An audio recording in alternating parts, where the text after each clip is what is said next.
지난 3일 국민의힘 당직자가 코로나 확진자 판정을 받으면서 내려진 국회 일부 건물에 대한 셧다운 조치가 해제됐습니다. 다만 의원회관 세미나실 이용과 외부인 청사 출입 제한은 이어갑니다. 취재 기자 연결해서 자세히 알아보겠습니다. 한현희 기자. 네, 정치부입니다. 네, 선별 검사자까지 모두 음성 판정이 나왔군요. 네, 그렇습니다. 국회는 지난달 26일 민주당 출입 사진 기자가 확진 판정을 받으면서 폐쇄됐다가 문을 연 지 나흘 만인 지난 3일 국민의힘 당직자가 확진 판정을 받으면서 또다시 문을 닫았는데요. 확진자와 접촉 가능성이 있어서 1차로 검사를 받은 33명은 모두 음성 판정을 받았고 추가로 선별 검사를 받은 27명도 음성 판정을 받았습니다. 이에 따라 국회 본청과 의원회관, 소통관에 내려졌던 출입 제한 금지 조치가 해제됐습니다. 다만 의원회관 세미나실 이용과 외부인 청사 출입 제한은 오는 13일까지 이어가기로 했습니다. 수도권의 강화된 거리 두기 2단계가 연장됐고 정기국회 일정을 차질 없이 진행하려면 선제적인 조치가 필요하다고 판단했기 때문인데요. 연이은 폐쇄 조치로 결산 일정 등의 일부 차질이 생긴 만큼 후속 방역 대책도 철저히 한다는 계획입니다.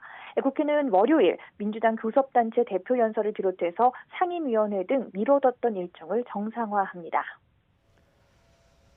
네, 국회까지 영향을 받을 정도로 코로나 재확산 상황이 심각한데요. 내일 정부와 여당이 코로나 지원 대책을 확정한다고요. 네, 그렇습니다. 민주당과 정부는 내일 오후 총리 공관에서 9일 당정협의회를 열고 코로나 긴급지원금 규모를 포함한 코로나 지원 대책을 확정합니다. 지금까지 실무협의에서 당정은 이 코로나로 피해를 본 소상공인과 자영업자 등에게 맞춤형 집중 지원을 하는 쪽으로 의견을 모았습니다. 지금은 이에 따른 지원 대상 선별 논의가 진행 중인데요.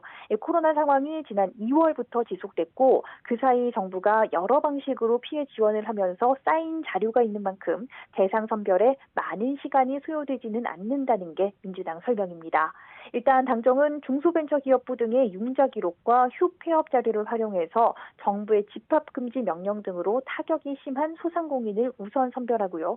또 복지부와 교육부, 노동부 자료를 취합해서 양육부모를 위한 돌봄 쿠폰 등 지원 대상을 선정하고 또 노동부 등이 파악한 구직 현황을 바탕으로 청년들도 지원할 전망입니다.